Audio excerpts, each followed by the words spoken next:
Hello everyone, welcome back to my channel. આજે આપણે ધોરણ 10 અંગ્રેજી વિષયમાં ફંક્શનલ ગ્રામરનું ડિસ્કશન કરવાના છીએ. આજનો ફંક્શનલ ગ્રામરનો ટોપિક છે ડિસ્ક્રાઇબિંગ પ્રોસેસ.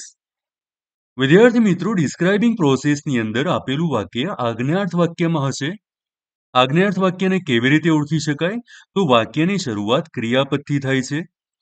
અહીંયા કેટલાક એક્ઝામ્પલ્સ છે, તે સમજી લઈએ. Come here, remove your shoes, open your book, go and bring some water, don't talk in the class. વિદ્યાર્થી મિત્રો, અહીંયા જેટલા પણ સેન્ટેન્સીસ છે, આ બધા જ સેન્ટેન્સીસની શરૂઆત ક્રિયાપદથી થઈ છે. આ વાક્યમાં કોઈ કર્તા આપેલો જ નથી.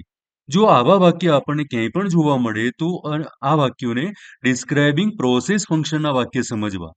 હવે કેટલીક એમસીક્યુ એક્સરસાઇઝ સમજી લઈએ. Sentence first, open the bottle and pour the juice into the glass. વિદ્યાર્થી મિત્રો, અહીંયા વાક્યની શરૂઆત ઓપન આ ક્રિયાપદ છે, તો આપેલું વાક્ય ડિસ્ક્રાઇબિંગ પ્રોસેસ ફંક્શનનું છે. Sentence second, boil water then add tea leaves and let it simmer. અહીંયા બોઇલ એ ક્રિયાપદ છે જે વાક્યની શરૂઆતમાં છે, માટે આપેલું વાક્ય ડિસ્ક્રાઇબિંગ પ્રોસેસ ફંક્શનનું છે.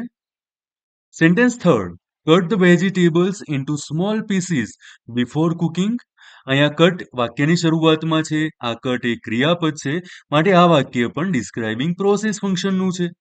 Sentence four, turn on the computer, open the browser. વિદ્યાર્થી મિત્રો, ટર્ન ઓન ક્રિયાપદથી છે, તો આપેલું વાક્ય ડિસ્ક્રાઇબિંગ પ્રોસેસ ફંક્શનનું કહેવાય. Sentence 5, switch off the light before living the room. અહીંયા સ્વિચ ઓફ એ ક્રિયાપદ છે, માટે કહી શકીશું કે આપેલું વાક્ય પણ ડિસ્ક્રાઇબિંગ પ્રોસેસ ફંક્શનનું જ છે. તો વિદ્યાર્થી મિત્રો, આ ફંક્શન અહીંયા પૂર્ણ થાય છે. મને આશા છે કે આજનો આ વિડીયો તમારા માટે ઉપયોગી રહેશે. Thank you.